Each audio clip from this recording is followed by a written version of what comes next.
Islam.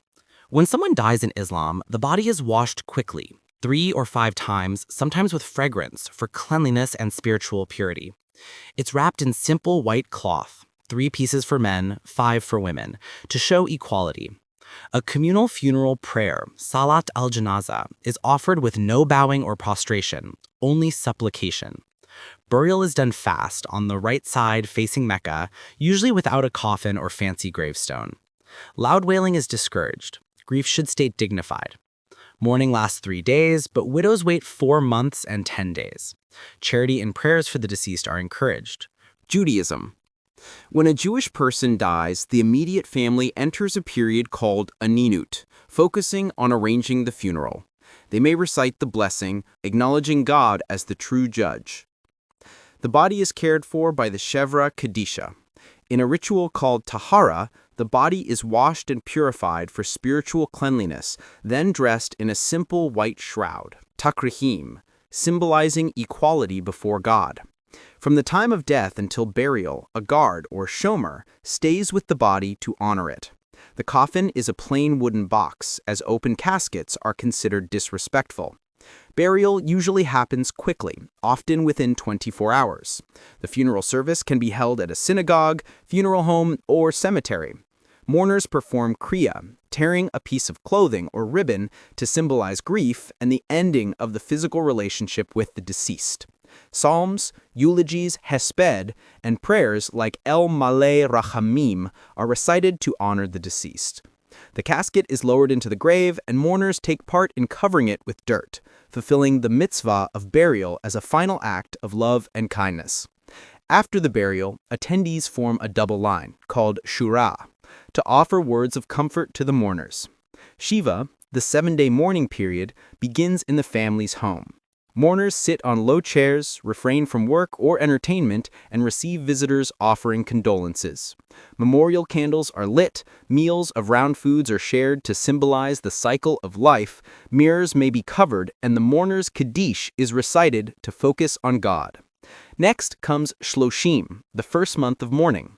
Mourners gradually return to daily life while continuing some restrictions and reciting Kaddish.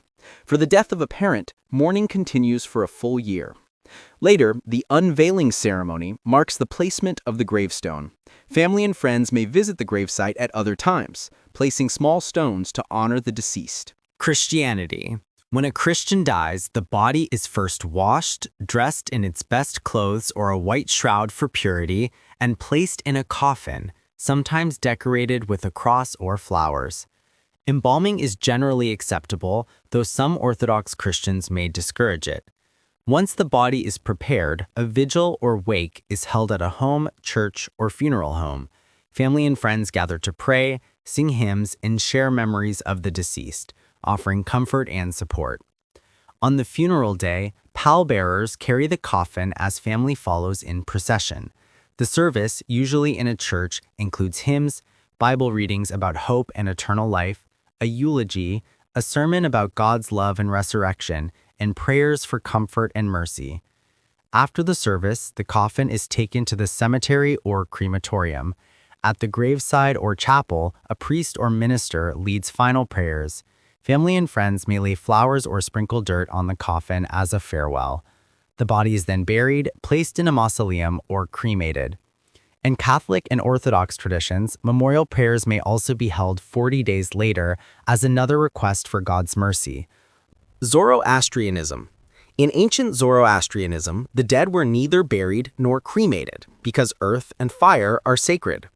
Instead, bodies were placed on high towers of silence, where birds consumed the flesh and the remains decomposed naturally under the sun. Today, many Zoroastrians follow modern practices like burial or cremation, but they still view the body as a vessel, while the soul continues its journey. Buddhism. In Buddhism, death teaches the lesson of impermanence. Customs vary, but meditation and prayers are central. The body may be buried or cremated, while monks recite scriptures, reminding the living that attachment to life is temporary.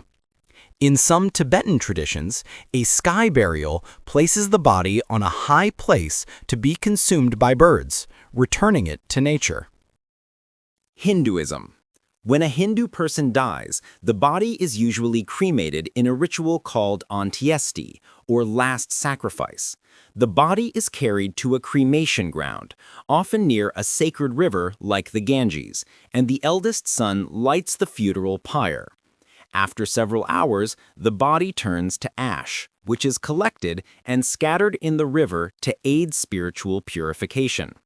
Hindus believe in reincarnation, so death is seen as a transition.